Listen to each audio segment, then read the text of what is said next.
It's the pleasure of the ink going onto the paper as you make a letter that is so incredibly satisfying.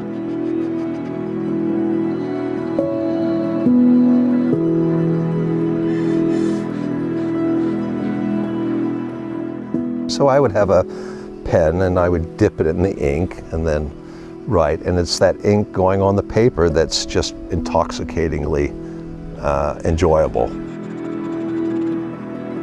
Yeah, mesmerizing in a way, and it was just, and of course, you know, each time I would try to make it better. Each time I would say, okay, I'm this, and so, you know, repetitive, yes, but just enjoyable in the same way that as a chef, you know, enjoys to make, you know, might make the same, you know, dish over and over, but it's a pleasure for them. In the Far East, a calligrapher is very, very highly respected. And same in the Islamic world. Islamic world in the Far East, Japan, China, you're at the very top of the artistic world if you're a calligrapher. Whereas in the United States, you know, people appreciate it. It's a job, and people say, oh yeah, my daughter, she's a calligrapher, you know, she, you know, took a thing. But I looked at it more as I wanted to honor the Western traditions of excellence that I knew existed from these great calligraphers. I didn't want to just be, oh, I'm making money by doing this. I wanted to be as good as I could be. And so by the end, I was able to, you know, hopefully succeed a bit in having a really good style of writing.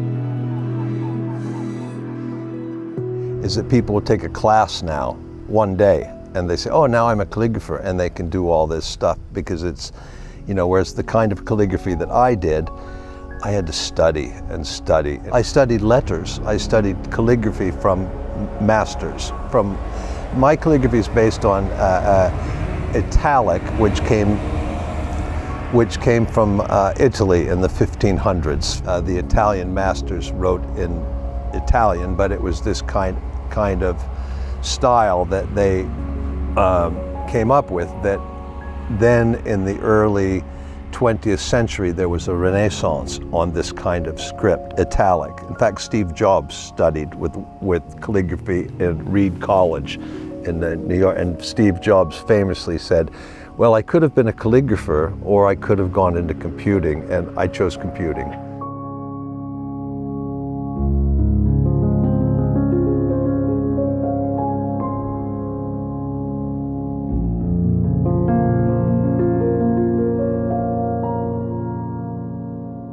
From a client's perspective, if you're sending out, you know, invitations to a wedding or something, and you're spending, you know, 200,000 euro on the flowers, you know, they want the invitations, which is the first thing people are going to see. You get this invitation that lands on the doorstep like this, these big, thick invitations.